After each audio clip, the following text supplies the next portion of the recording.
Radhe Krishna Radhe Krishna Radhe Krishna Radhe Radhe Krishna Radhe Krishna Radhe Krishna Radhe. Hello મિત્રો, કેમ છો? મજામાં? જય શ્રી કૃષ્ણ. આજે આપણે બનાવવાનું છે નેપાલિયન એક ડીશ બનાવું છું. વાયરલ છે પણ બહુ જ મસ્ત બનાવીશું. હું મારી રીતમાં બનાવીશ, બહુ જ ટેસ્ટી બનાવીશ.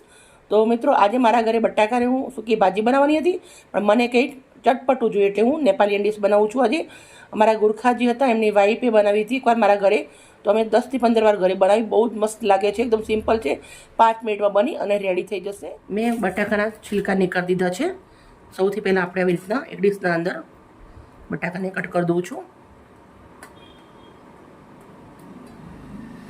બટાકાની સૂકી ભાજી બધા બનાવતા જ હોઈએ, પણ આ નેપાલિયન બનાવું છું એક ડીશ નવી.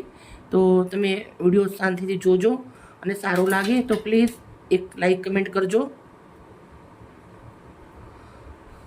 અત્યારે છોકરાઓ રોજ બટાકાનું શાક આપીએ તો ઘણીવાર નથી ખાતા, કેમ કે મને ખુદને નથી ભાવતું. તો છોકરાઓને તો એકનું કેવી રીતે ભાવે, પણ આપણે જે વડીલ લોકો હોય એ ખાતા હોય એટલે આપણે એમના માટે બનાવવું પડે. જે રોજ બનાવતા હોઈએ એ, પણ આપણા માટે કંઈક આપણે નવું બનાવીશું. તો જો બટાકા મેં કટ કરી લીધા છે. હવે ડુંગળી મેં છોલીને લઈ લીધી છે. ડુંગળીને કેવી રીતે કાપી છે એ પણ હું તમને બતાવી દઉં.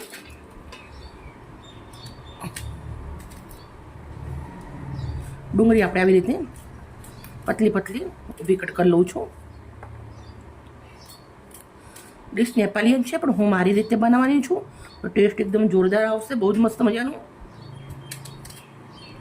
તમને નાના મોટા બધાને સરસ લાગશે.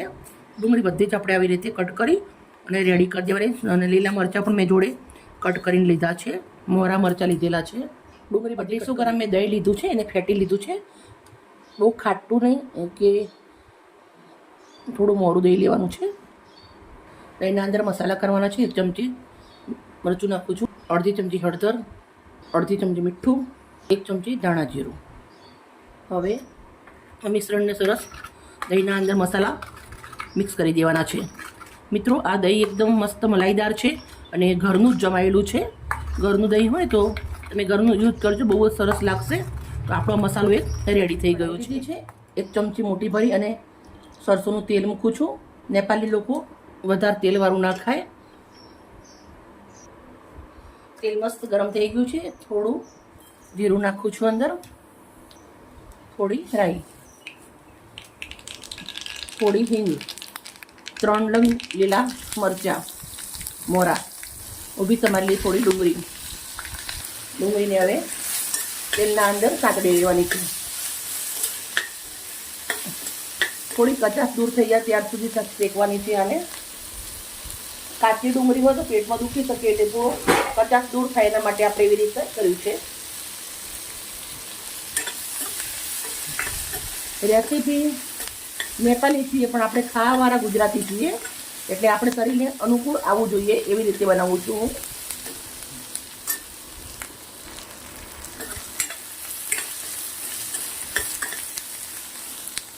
ડુંગળીની કચાશ દૂર થઈ ગઈ છે. હવે આપણે જે બટાકા છે એ નાખી દેવાના છે. બટાકા નાખ્યા પછી 1 ચમચી કશ્મીરી મરચું નાખું છું, અડધી ચમચી ગરમ મસાલો, અડધી ચમચી મીઠું નાખું છું. મીઠું પહેલાં નાખ્યું છે, ડીશના અંદર મિક્સ કરી દઈશું.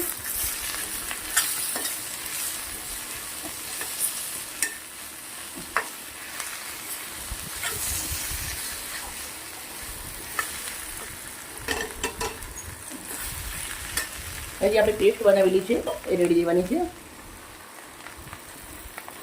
કસૂરી ફ્રેશ મેથી લીધી છે, એને હાથથી આપણે આવી રીતે મચડી દઈશું અને નાખી દઈશું.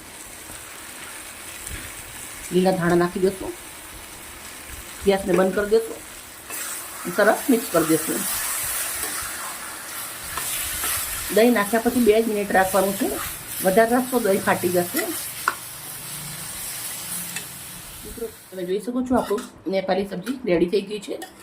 હવે આપણે આને ભાતના જોડે સર્વ કરવાની છે. દેશી ભાત બનાવે છે અને વાટકીના અંદર નીકાળી દીધેલા છે. હવે આપણે આવી રીતે બહાર નીકાળી દઈશું. જોડે આપણી આ નેપાલિયન સબ્જી. મિત્રો, એકદમ સિમ્પલ છે, ટેસ્ટી છે અને ટેસ્ટમાં તો એકદમ બેસ્ટ છે.